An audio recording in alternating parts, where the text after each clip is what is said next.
Este es un mensaje del pastor John MacArthur, traducido y predicado en español para el mundo de habla hispana. Al comenzar con nuestro estudio en esta noche en Santiago, capítulo 1, puede abrir su Biblia a esa sección maravillosa de las Escrituras que está tan llena de esperanza para aquellos de nosotros que enfrentamos problemas. Mientras que usted hace eso, quiero compartir una carta con usted. Hace un par de semanas atrás, alguien me llamó por teléfono en nuestra iglesia y me dijo, me pregunto si podría hacerle una llamada telefónica a nuestro cuñado, quien acaba de enfrentar una tragedia terrible en su vida. Y yo dije, con mucho gusto lo hago, y entonces llamé. Cuando él me contestó por teléfono, respondió y dije, hola, habla John MacArthur en California, él estaba en Colorado. Y él se quedó sin palabras por un momento, porque él había escuchado la radio y las cintas, pero no me había conocido personalmente, por lo menos hasta donde yo sé. Y él dijo, no puedo creer esto. No puedo creer que me llamaste. Estoy sentado aquí en la mesa escribiéndote una carta. Y la carta llegó y a la mitad de la carta, en medio de la carta dice, wow, gracias a Dios, aquí es en donde me llamaste. Esto está en la página 4 de la carta. Siento como si Dios me está diciendo algo. 6:15 de la tarde, el 16 de marzo de 1986. La carta dice esto. Me gustaría contarte una historia que comienza hace más de un año atrás. La historia es demasiado compleja para que yo la escriba en una carta, por lo menos en todos sus detalles. Me gustaría compartir quizás un párrafo de la misma con ustedes. Mi nombre es Dan. Te conocí en Grace Church brevemente y me senté 4 filas atrás. Ahí en la parte de en medio, el 22 de diciembre de 1985, ¿te acuerdas? Mi esposa no pudo venir porque estaba enferma. Tenemos un hijo, Lucas, de 4 años de edad, y una hija de 22 meses de edad. En marzo de 1985, a mi esposa le diagnosticaron un tumor cerebral en la parte derecha de su cerebelo. El 3 de abril de 1985, Carolyn entró para que le realizaran una cirugía y le quitaron el tumor junto con 80% de la parte derecha de su cerebelo. El Viernes Santo del 3 de abril de 1985 las cosas se veían bien y sacaron a Carolyn de la unidad de terapia intensiva a una habitación normal. El 5 de abril de 1985 me fui a la casa de sus padres, alrededor de las 10:30 de la noche. Entré a darle un beso de buenas noches a los niños y Sara, quien en ese entonces tenía 8 meses de edad, se veía como si sus ojos fueran de cristal y estaba viendo al espacio. Pensé que ya no estaba con nosotros. Los doctores en el hospital infantil hicieron un análisis de su espina y dijeron que tenía meningitis en la espina. Me dijeron que podía morir o tener varias deficiencias. Tomaría unas 24 horas determinar si ella sobreviviría. En ese entonces realmente perdí el control. No podía hacer nada. Conforme mi hija estaba ya acostada en una cuna inclinada, ella estaba lastimada en sus brazos y en una pierna, tenía un catéter en su pie izquierdo, mano derecha, mano izquierda y en su cuero cabelludo. Ella estaba amarrada con sus brazos extendidos y tenía 3 monitores en su pecho. Lloré. Señor, ¿por qué ella? Ella es tan inocente. No tenía ninguna respuesta. Ahí estaba tratando de evitar que mi esposa Carolyn supiera lo que estaba pasando. Carolyn estaba en otro hospital. No podía, Señor. ¿Qué haré? El domingo de resurrección por la mañana, el 6 de abril, a las 7 de la mañana, estaba en el hospital infantil, cargando a Sara con todos los tubos y cables, sentado en una silla, y una enfermera entró y me dijo que Sara había sobrevivido. Los monitores indicaban que ella había respondido bien a los antibióticos y que podían quitarle todos los aparatos. Como podrás imaginarte, durante ese momento, caminé mucho entre los 2 hospitales. Al hacer eso, estaba usando el auto de Carolyn y ella escuchaba una estación de radio KWI-AM 91 en algún punto en Longmont, Colorado. Allí es donde te oí por primera vez. No me acuerdo de la fecha, pero estabas en la serie Cómo enfrentar la persecución del libro de los Hechos.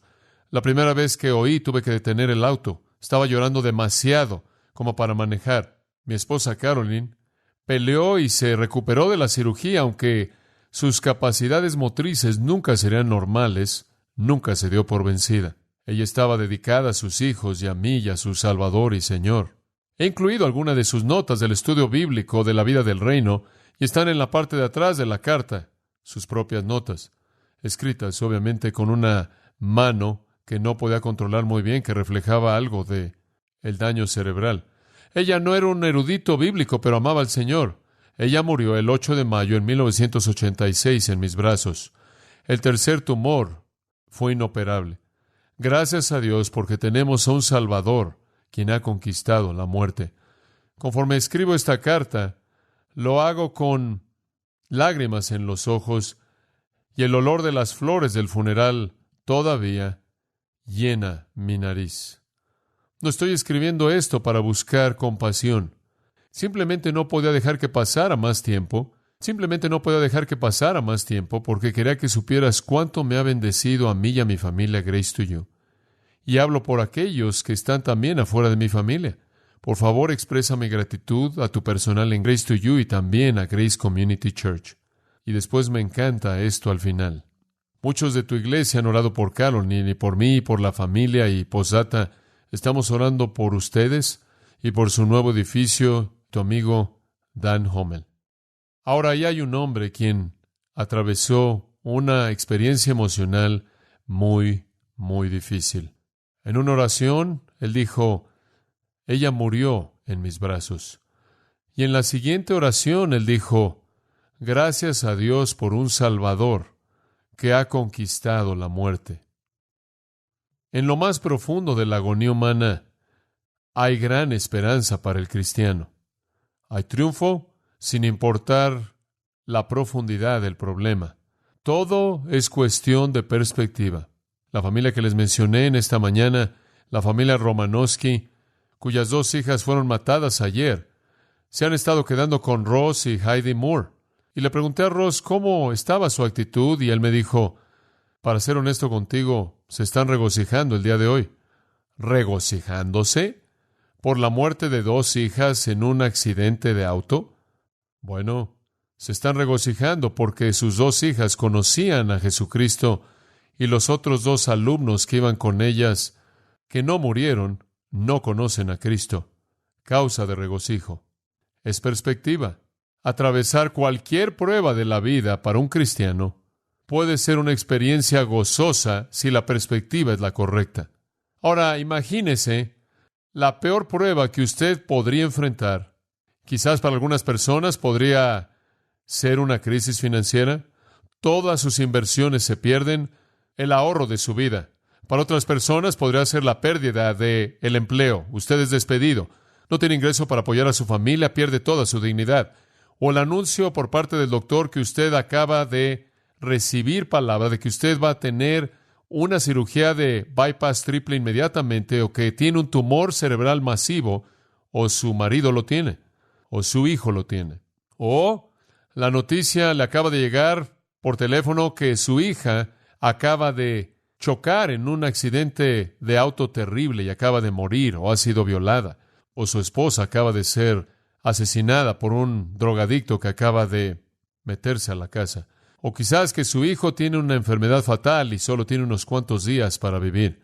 Y podremos seguir y seguir y seguir. Y francamente, todas esas cosas nos tocan de una u otra manera, ¿no es cierto? Porque como Job lo expresó, el hombre nace para la aflicción como las chispas del aire vuelan hacia el cielo. Y cualquier persona que trata de crear un mundo de fantasía en donde todo es perfecto, únicamente se están preparando para una tristeza aún más profunda. Debe ser esperada. Y tengo que confesarle que la expectativa de la realidad, de la tristeza y la agonía y el problema acercándose a nosotros, en cierta manera, produce una sombra inclusive en nuestros gozos más elevados, ¿no es cierto? En un sentido, mitiga inclusive los acontecimientos más maravillosos de la vida, y quizás esa es la razón por la que, aunque Jesús lloró de manera más común, como las Escrituras la registran, en ningún lugar de las Escrituras dicen que Él se rió.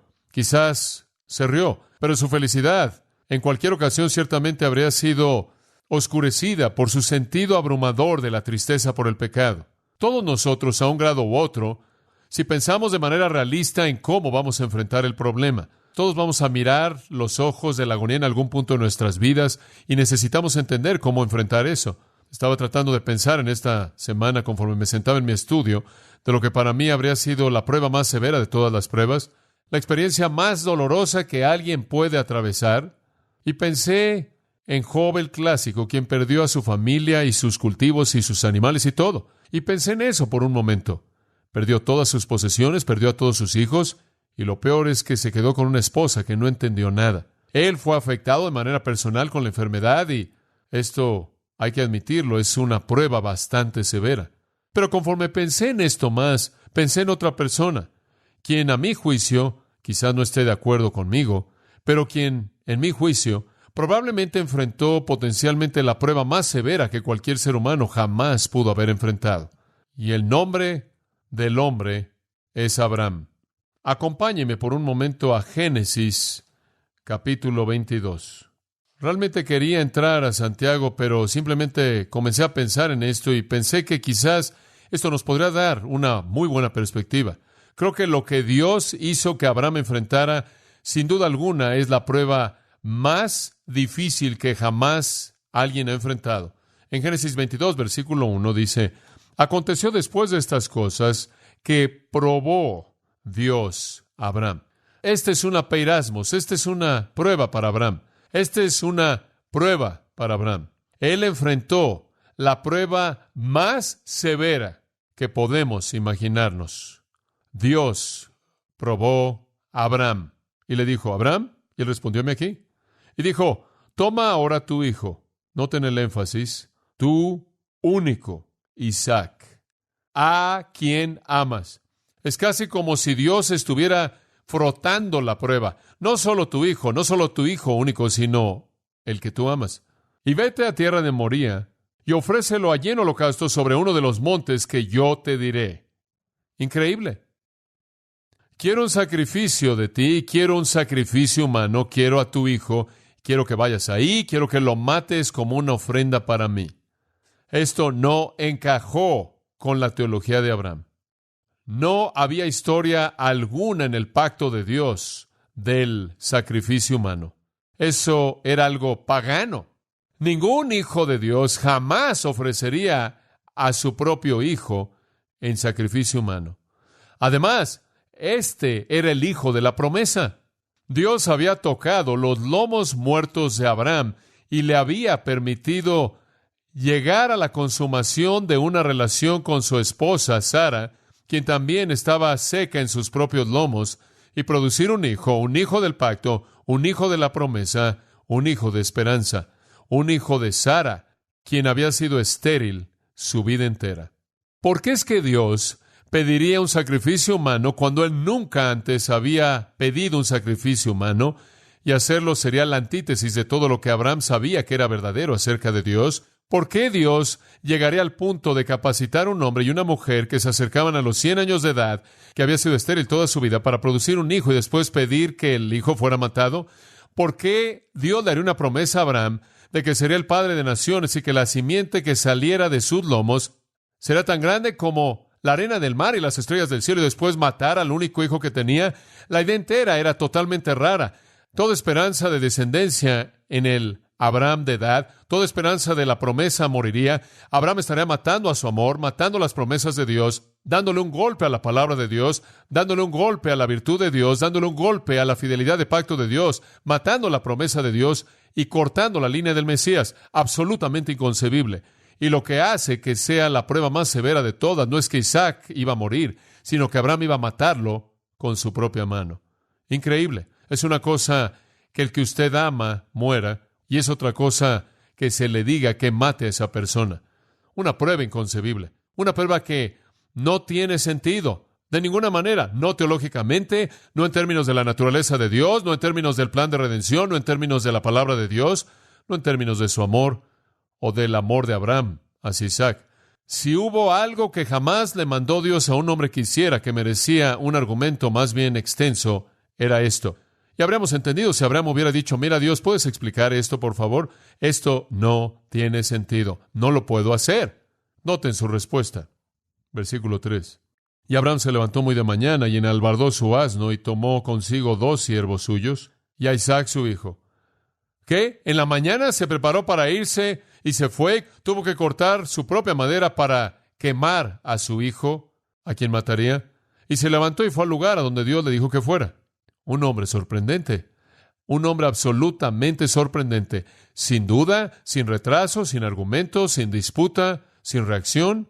3 días después, versículo 4, al tercer día alzó Abraham sus ojos y vio el lugar de lejos. Entonces dijo Abraham a sus siervos: esperad aquí con el asno, y yo y el muchacho iremos hasta allí, y adoraremos, y volveremos a vosotros. Debe subrayar esto. Yo y el muchacho iremos hasta allí, y adoraremos, y volveremos. Aquí está el secreto, mantenga eso en mente. Él dijo: ambos regresaremos. Y tomó Abraham la leña del holocausto y la puso sobre Isaac su hijo, y él tomó en su mano el fuego y el cuchillo, y fueron ambos juntos. Entonces habló a Isaac a Abraham su padre, y dijo: Padre mío. Y él respondió: heme aquí, mi hijo. Y él dijo: he aquí el fuego y la leña, mas ¿dónde está el cordero para el holocausto? Hombre, esto es agonizante. Un hijo que confía, que no sabe lo que está pasando, lo dice de una manera tan amorosa y gentil a su padre, al hablar de este acto de adoración: ¿dónde está el cordero? Y Abraham le dijo: hijo mío, Dios se proveerá de un cordero para el holocausto. Y ambos fueron juntos. Y usted debería subrayar eso. Como puede ver, yo creo que en la profundidad del corazón de Abraham, él sabía que Dios tenía algo en mente que era coherente con la naturaleza de Dios y coherente con el pacto de Dios. No sé lo que él sabía que era específicamente, pero creo que tenía una buena idea. Y cuando llegaron al lugar que Dios le había dicho, edificó allí Abraham un altar, y compuso la leña, y ató a Isaac su hijo, y lo puso en el altar sobre la leña. Y extendió a Abraham su mano, y tomó el cuchillo para degollar a su hijo. Puede detenerse en ese punto. Increíble. ¿Entiende usted al leer esa historia lo que significa cuando dice que Abraham creyó a Dios y le fue contado por justicia? ¿Entiende por qué el Nuevo Testamento dice que Abraham es el padre de los fieles? Él es el modelo más importante de confianza en Dios que la Biblia conoce fuera de Cristo. El hombre está en el punto de meterle el cuchillo al pecho de su propio hijo. Algo impensable. ¿Qué prueba? Contradictorio, indescriptible, doloroso, homicida, incoherente con todo lo que él conocía acerca de Dios, y sin embargo, él es sumiso, él es obediente, él va a adorar a costa de lo que sea. Y Dios tomó la disposición de Abraham como un ejemplo. Dios lo juzgó en base a su disposición y no lo hizo cumplir el acto. Versículo 11. Entonces el ángel de Jehová le dio voces desde el cielo y le dijo: Abraham, Abraham, y él respondió: heme aquí. Y dijo: no extiendas tu mano sobre el muchacho ni le hagas nada, porque ya conozco que temes a Dios. Adivine qué. Esta fue una prueba, y Abraham, ¿qué? La probó, la pasó. Él obedeció la palabra de Dios sin importar el costo. No me rehusaste tu hijo, tu único. Ahora Abraham nos muestra que podríamos ser probados en cosas muy cercanas a nosotros. Podremos ser probados en cosas muy cercanas a nosotros, como un hijo, una hija, o un marido, o esposa, o amigo. Quizás tengamos que ofrecer a nuestro propio Isaac, entregar a los que amamos más al Señor, no solo en la muerte, pero quizás en la vida. Quizás al dejarlos ir a donde Dios quiere que vayan y no necesariamente a donde queremos que ellos vayan. Como puede ver, cuando Abraham estuvo dispuesto a entregar a Isaac sin importar cuánto significaba Isaac para él, en todo sentido, él mostró al estar dispuesto a entregarlo, escuche esto, que él tenía el derecho de quedárselo. ¿Ve eso? No fue posesivo. Él se lo entregó a la voluntad de Dios. ¿Por qué? Porque él haría cualquier cosa que Dios le pidiera hacer. Ahora, tenemos muchas pruebas en la vida, pero nunca me podré imaginar una prueba como esa. No me puedo imaginar lo que yo haría si Dios me dijera que hiciera eso. No me puedo imaginar lo que yo enfrentaría, pero creo que podemos concluir a partir de esto que entre más excelente o más difícil la obediencia, más excelente es la obediencia. Y entre más difícil es la obediencia, más abnegación hay inherente en ella. Entonces aquí tiene usted una obediencia que toma un grado tremendo de negarse a uno mismo y por lo tanto es la más excelente. Abraham pasó la prueba. Él dice: ahora sé que temes a Dios. En otras palabras, verdaderamente reverencias a Dios a costa de lo que sea. ¡Qué prueba! El comentario de esta prueba de Abraham se da en el 11º capítulo de Hebreos. ¿Será tan amable de acompañarme ahí por un momento? Hebreos, capítulo 11, en el versículo 17. ¿Cómo es que Abraham hizo esto? ¿Cómo es que pudo encontrar la fortaleza para hacer esto? Hebreos 11, 17 nos dice de manera muy clara. Las primeras 2 palabras del versículo 17 nos cuentan la historia entera. ¿Por qué? La fe. Por la fe Abraham, aquí viene de nuevo, lo debe subrayar. Cuando fue probado. Esta fue una prueba. Pienso que en la radio el otro día estaba manejando a la iglesia y el pequeño ruido entró y dijo, esta es una prueba. Y pensé en Abraham. Dios estaba diciendo, Bip, esta es una prueba. Bip, la prueba acababa de ser concluida, esta es una prueba. Cuando fue probado, ofreció Isaac, y el que había recibido las promesas ofrecía a su unigénito, habiéndosele dicho, en Isaac te será llamada descendencia. ¿Cómo pudo haber hecho esto? Pensando o considerando el hecho de que Dios es poderoso para levantar aún de entre los muertos. ¿Sabe por qué estuvo dispuesto a hacer eso? Porque él creía que Dios podía resucitar a los muertos. ¿Había visto a los muertos resucitados? No hasta donde yo sé, pero él creía que Dios podía resucitar a los muertos. Lo que él realmente creía era esto, que Dios era tan fiel a su palabra que si él había hecho una promesa, él inclusive resucitaría a los muertos para guardarla. Una fe tremenda. Ahora, no quiero encontrar detalles que no hay en esta historia, pero simplemente quizás Abraham estuvo un poco decepcionado cuando no se le permitió quitarle la vida a su hijo, porque a él le habría gustado ver una resurrección. No sabemos eso, pero él creía que si era necesario, Dios lo habría resucitado de los muertos. Ahora, ¿qué nos dice eso? Nos dice que un hombre puede atravesar la prueba más severa imaginable de la vida si él realmente confía en Dios. Y si él cree que Dios está en el trono, que Dios guardará su promesa, que Dios nunca comete errores, que Dios siempre cumple su palabra y que Dios cumplirá sus propósitos. Es ese tipo de fe que pasa la prueba. Cuando Abraham fue colocado en la peirasmos, esto es peirasmos, cuando él fue probado, él pasó.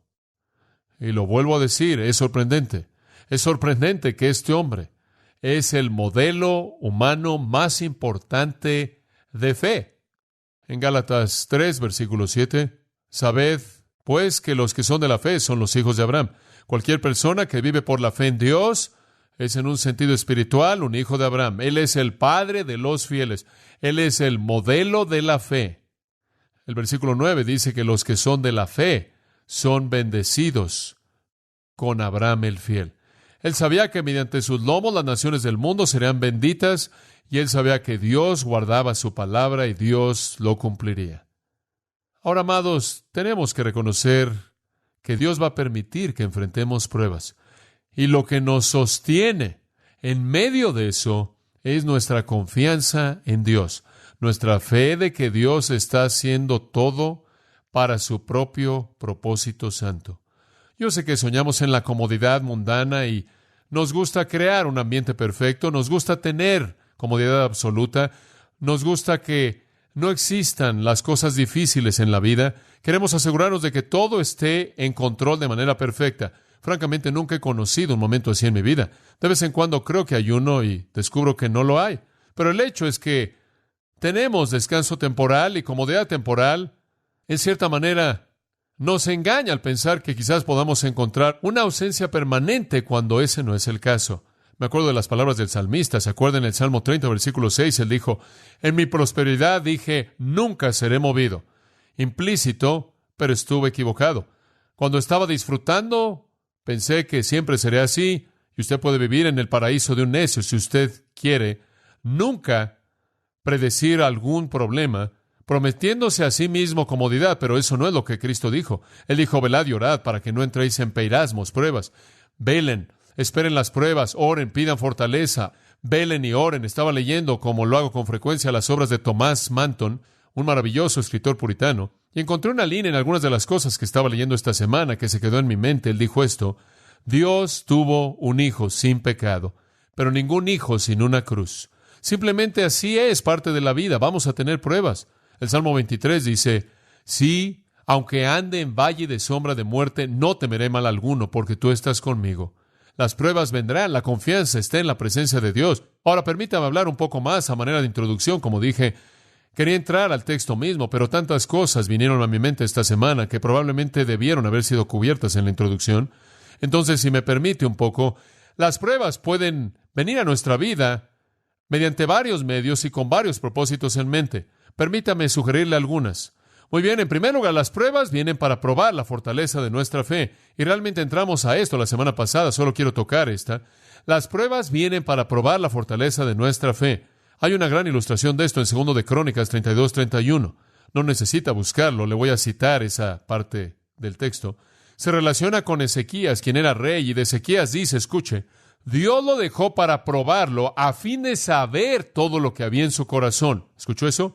Dios lo dejó para probarlo a fin de que supiera todo lo que había en su corazón, para que pudiera saber quién. Bueno, no Dios. Dios no necesitaba saber mediante la prueba lo que estaba en el corazón de Ezequías, lo sabía por omnisciencia, ¿verdad? Dios tiene que probarlo para descubrir lo que hay en su corazón. No, Dios no tiene que probar a ninguno de nosotros para descubrir lo que hay en nuestro corazón. Dios nos prueba para que podamos descubrirlo nosotros. En otras palabras, nos ayuda al hacer ese inventario espiritual. Él nos ayuda para examinarnos a nosotros mismos. Necesito saber, y usted necesita saber, la fortaleza de nuestra fe, y entonces Dios trae pruebas a nuestras vidas para demostrarnos la fortaleza o la debilidad de nuestra fe. Si usted en este momento está enfrentando una prueba severa, ¿le está revelando eso a usted la fortaleza o debilidad de su fe? ¿No es cierto? Si usted está levantando su puño contra Dios, si se está preguntando por qué está pasando, si usted está enojándose todo el tiempo y preocupándose, si usted está en ansiedad de la mañana hasta la noche, hay una buena indicación de que usted tiene una fe débil. Si por otro lado usted está atravesando una prueba y se encuentra a sí mismo descansando en el Señor, habiéndolo dejado en su cuidado, dejándolo llevar la carga del mismo, y a lo largo de su vida está regocijándose lo mejor que puede en una situación difícil, esperando porque Dios le muestre la manera de salir, entonces usted está viendo que usted posee la fortaleza de la fe. Entonces, en un sentido, debemos estar agradecidos por las pruebas, porque nos ayudan en el inventario de nuestra propia fe. Eso es muy útil. Siempre quiero saber en dónde está mi fe, para que pueda ser más fuerte, porque entre más fuerte sea mi fe, lo más probable es que sea más útil para Dios. Cuando Habacuc estaba atravesando el misterio de su propia situación, en la promesa devastadora de que los caldeos iban a venir y iban a aplastar a su pueblo, a pesar de todo, él dijo, aun si la higuera no florece y el fruto no está en la vid, y el olivo no produce, y en el campo no hay comida, y los rebaños son quitados, y no hay rebaño en el establo. En otras palabras, si todo lo que yo conozco como normativo en la vida cesa, aún así me regocijaré en el Señor, me gozaré en el Dios de mi salvación. Jehová Dios es mi fortaleza, y Él hace mis pies como de ciervas, y en mis alturas me hace andar. Y después al final Él dice al cantante principal, en mis instrumentos de cuerdas, esto es alabanza. Cántelo. En medio de un misterio imposible de resolver, su confianza nunca titubeó. Y en medio de esto, él supo que tenía fortaleza en su fe. Y entonces, uno de los propósitos de la prueba es revelarle a usted y a mí la fortaleza de nuestra fe para que podamos avanzar a lo largo del camino para alcanzar una mayor fortaleza. Job fue probado. Como resultado de su prueba, en el capítulo 42, en ese texto conocido, él dice, de oídas te había oído, y ahora mi ojo te ve y me arrepiento, me aborrezco a mí mismo, me arrepiento en polvo y cenizas. En otras palabras, él dijo, quiero confesar mi pecado. Señor, nunca antes realmente te había visto como te veo ahora. Y me doy cuenta de que algunas de las cosas que pensaba acerca de ti, dije acerca de ti, sentí acerca de ti, fueron pecaminosas. Señor, mi fe y sus debilidades han sido reveladas. Entonces las pruebas vienen como una prueba de la fortaleza de nuestra fe. En segundo lugar, debemos reconocer que las pruebas vienen para humillarnos. Vienen para recordarnos que no debemos pensar con mayor confianza en nuestra fortaleza espiritual como debiéramos. Está relacionado de cerca con la primera, pero es un poco diferente. Vienen no solo para mostrarnos nuestra fortaleza, sino que vienen para humillarnos, no sea que pensemos que somos más fuertes espiritualmente de lo que somos. Esto es ilustrado, creo yo, quizás de la manera más vívida como en cualquier otro lugar en las Escrituras. En el maravilloso testimonio de Pablo en 2 Corintios 12, usted sabe, él dice en el versículo 7, él dice, no sea que me enaltezca en sobremanera. En otras palabras, a menos de que yo tenga un concepto más alto de mí del que debo pensar, debido a la abundancia de las revelaciones y por haber sido arrebatado al tercer cielo y todas las cosas que Pablo pudo hacer y el poder del Espíritu, milagros y señales y maravillas y obras poderosas y revelaciones que le vinieron a él por parte de Dios. Y en medio de todas estas cosas, él bien pudo haberse exaltado en su propia mente.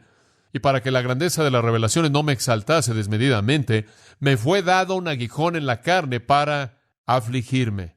Simplemente para bofetearme todo el tiempo, no sea que me exalte en sobremanera. Y debemos reconocer que Dios permite pruebas en nuestras vidas, especialmente cuando somos bendecidos en lugares de servicio espiritual, para mantenernos humildes, no sea que pensemos que tengamos más confianza en nuestra propia fortaleza espiritual de lo que debiéramos y comencemos a sentirnos como si fuéramos invencibles. Hay una tercera razón conforme pensé en estas cosas y estas realmente son mis propias reflexiones. Estoy tratando de verlos desde el punto de vista bíblico y personal. Yo creo que el Señor trae pruebas a nuestras vidas también para alejarnos de cosas mundanas. Para alejarnos de cosas mundanas. ¿Alguna vez se ha dado cuenta de que conforme pasan los años y ha acumulado más cosas, más muebles o autos o casas o cuentas de banco o lo que sea, más éxito ha tenido, más cosas mundanas ha hecho, ha estado aquí, ha estado allá, ha viajado, ha visto esto, ha habido aquello, ha notado que conforme eso ha pasado en su vida, esas cosas tienden a tener menos y menos importancia? Hubo un tiempo cuando usted pensaba que eran las cosas más deseables en la vida y ahora usted ya no piensa eso porque no han podido satisfacer o enfrentar o ayudarle con lo que realmente importa en la vida. Realmente no resuelven problemas profundos, ansiedades grandes, heridas, y cuando las pruebas vienen a su vida y cuando usted busca todas esas cosas mundanas y no hacen diferencia alguna y no significan absolutamente nada, esa prueba lo está alejando de esas cosas, porque está demostrando su incapacidad total de resolver algún problema o de proveerle algún tipo de recurso real en un tiempo de estrés. Necesitamos ser alejados de eso. Felipe, usted sabe, en Juan 6, él viene a Jesús y él dice, ¿cómo vamos a encontrar pan para alimentar a estas personas? Él está viendo las cosas desde un punto de vista mundano. No hay tiendas por aquí, no hay suficiente pan de cualquier manera. Tenemos una multitud aquí, una multitud enorme. ¿Cómo vamos a conseguir alimento para 5,000 hombres más las mujeres y los niños? Y entonces él dice, bueno, Felipe, tú dime, ¿dónde vamos a comprar pan? Y dice en el versículo 6, y esto lo dijo para probarlo. Quería saber si Felipe iba a buscar recursos mundanos. Y claro, así lo hizo. Pero no sirvió de nada en ese punto porque el Señor entonces creó una comida y rápidamente alejó a Felipe de las cosas mundanas y lo satisfizo con las cosas espirituales. Pienso en Moisés. ¿Se acuerdan en el capítulo 11 de Hebreos, versículos 24 al 26? Él había sido creado en la casa de Faraón. Él había sido creado como un príncipe en Egipto. Durante 40 años él fue educado. Él literalmente estaba en la línea de la familia de Faraón para la prominencia. Él había alcanzado el ápice de la sociedad egipcia, la cual estaba en la cúspide del mundo. Toda la educación, todo el dinero, todo el prestigio, todo el honor, todo el éxito, toda la comodidad estaba ahí en sus manos. Pero él consideró el menosprecio de Cristo, el ungido del Señor, riquezas mayores que los tesoros de Egipto. Como puede ver, él había quitado sus ojos de todo eso y él había comenzado a estar preocupado por la prueba de su pueblo. Y el Señor usó esa prueba para alejarlo de las cosas mundanas. Las pruebas van a hacer eso. Hay un cuarto, creo yo, propósito en las pruebas. Creo que nos llaman a lo que podríamos llamar una esperanza eterna. Las pruebas en la vida, no sé cómo operan para usted, pero sé que operan así en mi vida. Las pruebas en mi vida tienden a hacerme querer ir al cielo. ¿Alguna vez ha notado eso? Eso es lo que estoy diciendo. No quiero hacerlo demasiado difícil, es bastante simple. Nos llaman a una esperanza eterna, como el querido hombre que me escribió la carta. Y dijo que ella murió en mis brazos, gracias al Señor por un Salvador que conquistó la muerte. De pronto el cielo para él es más dulce de lo que jamás ha sido. La pequeña familia que perdió a 2 hijas, el cielo para ellos es más dulce de lo que jamás ha sido. Y tienen una nueva manera, como lo que debo decir, una nueva falta de interés en el mundo pasajero. ¿No diría usted si usted ha perdido a un ser querido?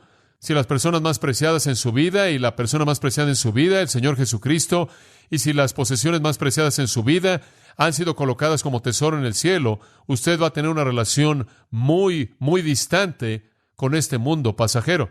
Entonces, las pruebas tienden a mostrarnos la bancarrota de los recursos humanos y alejarnos del mundo y en cierta manera nos dirigen a la esperanza celestial. En Romanos 8, entre muchas escrituras que podrían ser señaladas, simplemente para apoyar ese pensamiento, en Romanos capítulo 8, dice, el Espíritu da testimonio a nuestro espíritu de que somos hijos de Dios, y si hijos, entonces herederos, herederos de Dios y coherederos con Cristo, si sufrimos con Él para que también seamos glorificados con Él, y considero los sufrimientos del tiempo presente no dignos de ser comparados con la gloria que será revelada en nosotros. Conforme enfrento el sufrimiento, Pablo dice, simplemente me vuelvo más y más hambriento por la gloria y veo a la creación entera gimiendo y esperando la esperanza, esperando la gloriosa, versículo 21, liberación de los hijos de Dios. Y después en el versículo 24, 23, él dice, estamos gimiendo, esperando la redención de nuestro cuerpo, versículo 24, somos salvos en esperanza. Entonces enfrentamos pruebas. Las pruebas nos dan un deseo mayor por aquello que es eterno, nos ayudan a anhelar la ciudad eterna, colocan nuestros deseos en las cosas de arriba. Eso es algo espiritual muy importante. Nos hacen pensar en cosas divinas, cosas celestiales. Y eso es lo que Pablo dijo en 2 Corintios 4:16. Por lo que no desmayamos, porque aunque nuestro hombre exterior está desgastándose, el hombre interior se renueva día tras día, y nuestra aflicción leve, que es por un momento, nos trae un peso eterno mucho más grande. Y después dice esto, mientras que no vemos las cosas que son vistas, sino las que no son vistas, porque las cosas que son vistas son temporales, pero las cosas que no son vistas son eternas. ¿Cómo es que él llegó a tener ese tipo de actitud? Oh, es muy fácil. Simplemente regresa al versículo 8. Somos afligidos por todos lados. Somos perseguidos, siempre llevando en nuestro cuerpo la muerte de Jesucristo. Versículo 12, la muerte opera en nosotros. Él está atravesando tantos problemas que no es sorprendente que no le guste el mundo. Él preferiría estar en la gloria. Entonces, como puede ver, las pruebas tienen un propósito muy, muy útil. Prueban la fortaleza de nuestra fe, nos humillan, no sea que tengamos más confianza en nuestra fortaleza espiritual de lo que debiéramos, nos alejan de cosas mundanas y nos llaman a una esperanza celestial. En quinto lugar, las pruebas también cumplen un propósito muy importante, porque revelan lo que realmente amamos. Revelan lo que realmente amamos. ¿Podría haber habido algo más querido para Abraham que Isaac? ¿Algo? Es cuestionable que algo pudo haber sido más querido por él que Isaac. ¿Algo en este mundo? Ciertamente Dios estaba más cercano a él que Isaac, pero esa fue la prueba. Descubrir si él amaba a Isaac más que amaba a Dios, o si él amaba a Dios más de lo que amaba a Isaac. Esa era la prueba.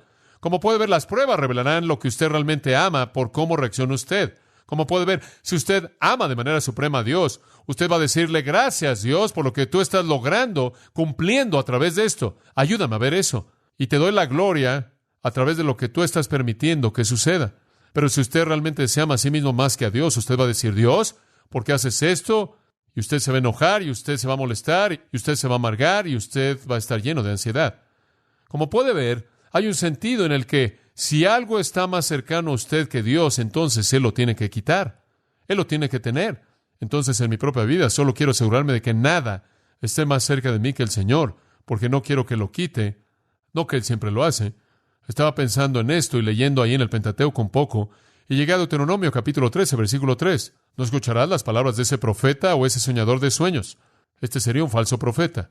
Porque Jehová tu Dios, escuche esto, te prueba para saber si amas a Jehová tu Dios con todo tu corazón y con toda tu alma.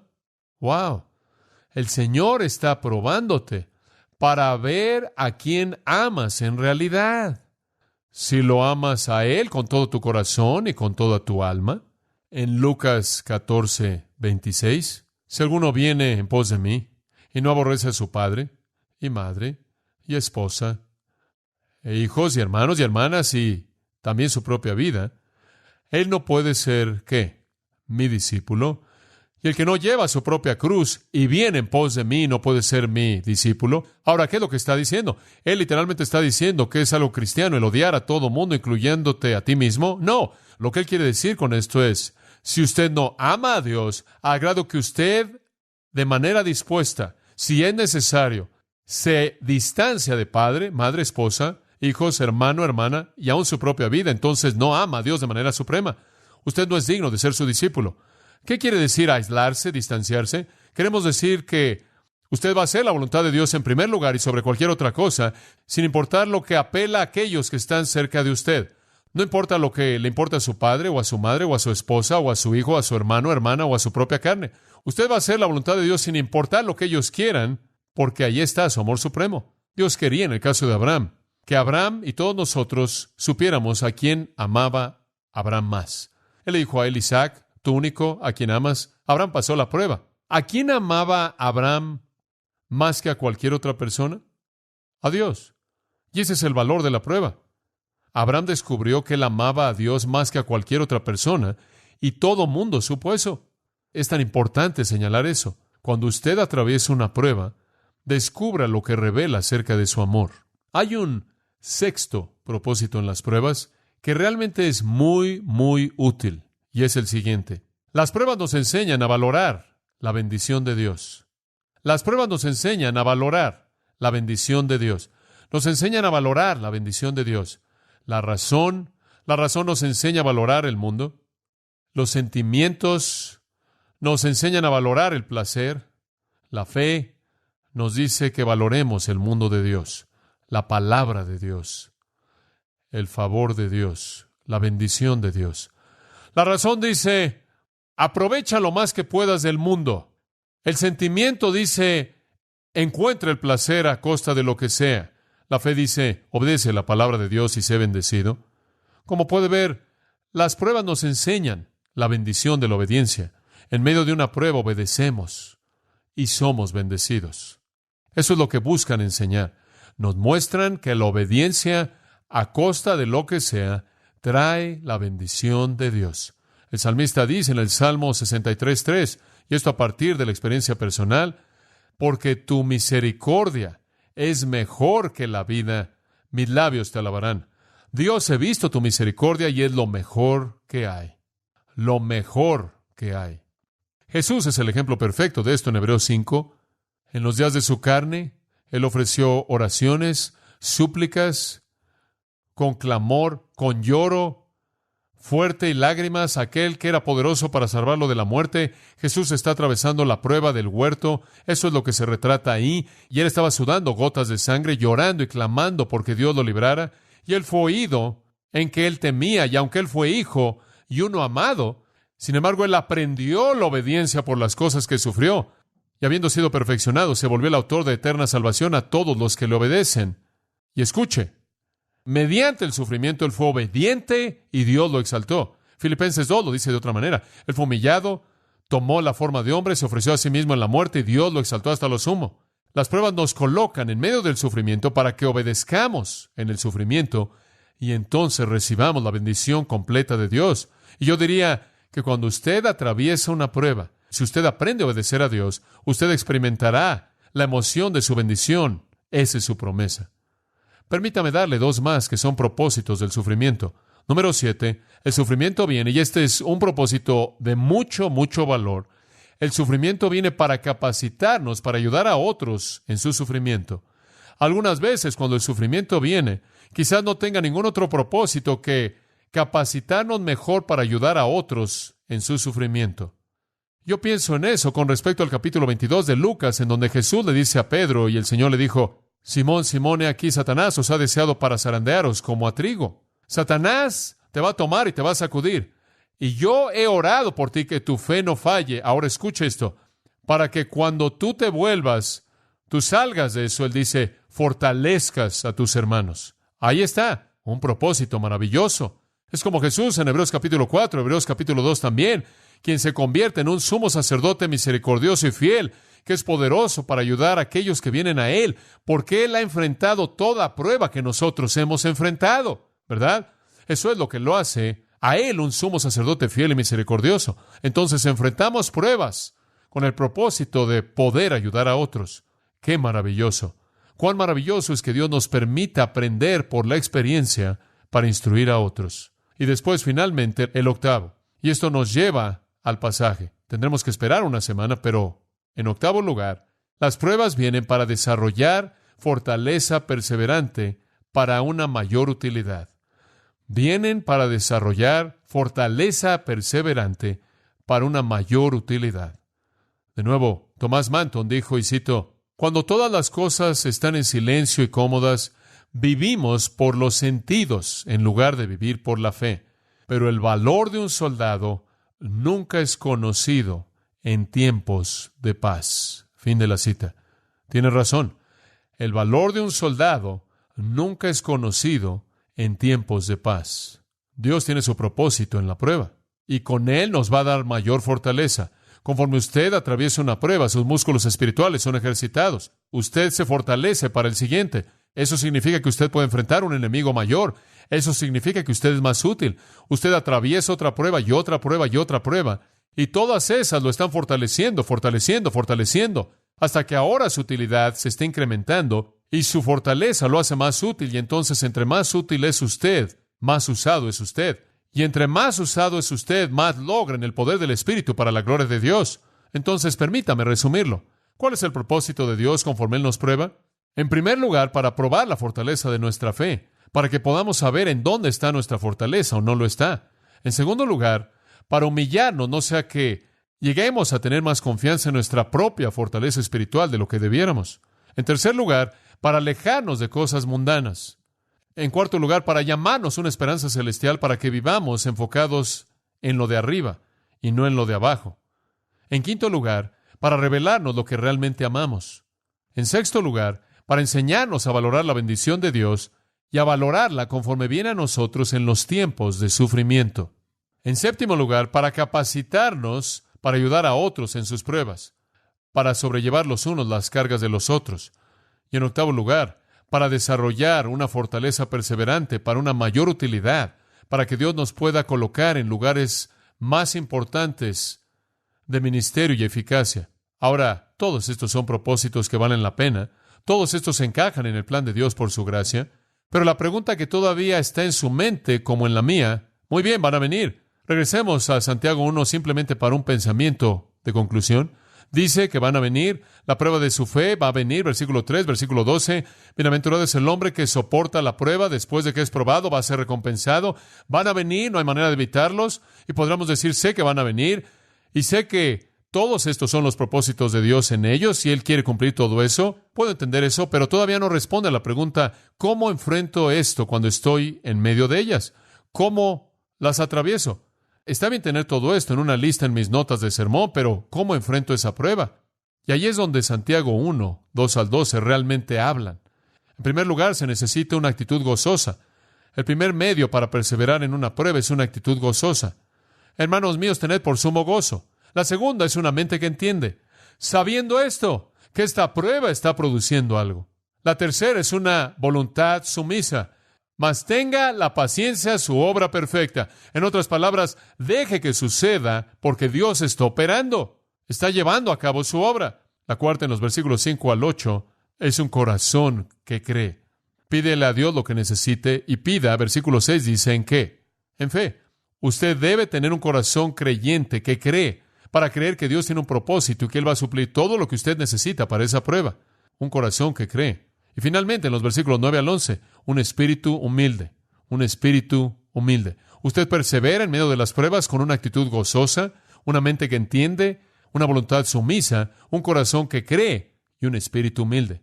Ahora, la próxima vez vamos a ver esas últimas dos. Un corazón que cree y un espíritu humilde. Solo quería prepararlo y se diera cuenta de que vamos a ver verdades muy, muy emocionantes, en donde habla acerca de pedirle a Dios sabiduría, en donde habla acerca de pedir en fe, sin dudar. Habla acerca de un hombre de doble ánimo y cómo ese hombre pierde todo de Dios. Y después vamos a ver esa área entera de un espíritu humilde y qué función tiene en la perseverancia. Usted ha escuchado a John MacArthur, maestro bíblico de Gracia a Vosotros. Para más información y acceso gratuito a todos los mensajes de John, así como una lista de libros incluyendo la Biblia de estudio, visite la página web en gracia.org. Gracia a vosotros y el pastor John MacArthur se reservan toda protección y el derecho de autor bajo la ley que esté vigente. La información de derechos de autor está disponible en gracia.org, que incluye instrucciones para limitar la duplicación de este archivo digital. Gracia a Vosotros es una organización sin fines de lucro, dedicada a desarrollar recursos desde las enseñanzas del pastor John MacArthur, las cuales ofrecen la verdad de las Escrituras. Por otra parte, estimado oyente, su apoyo en oración y sus donaciones al ministerio nos ayudan a lograr este propósito para equipar a miles de personas de habla hispana. Si desea hacer una donación u ofrenda, puede hacerlo utilizando su tarjeta Visa, Mastercard, Discovery o American Express. Si vive en Estados Unidos o Puerto Rico, Puede llamarnos al 1-866-5-GRACIA. Esto es 1-866-547-2242, o desde cualquier otro lugar ingresando a nuestra página web en gracia.org. Y de antemano, gracias por su apoyo.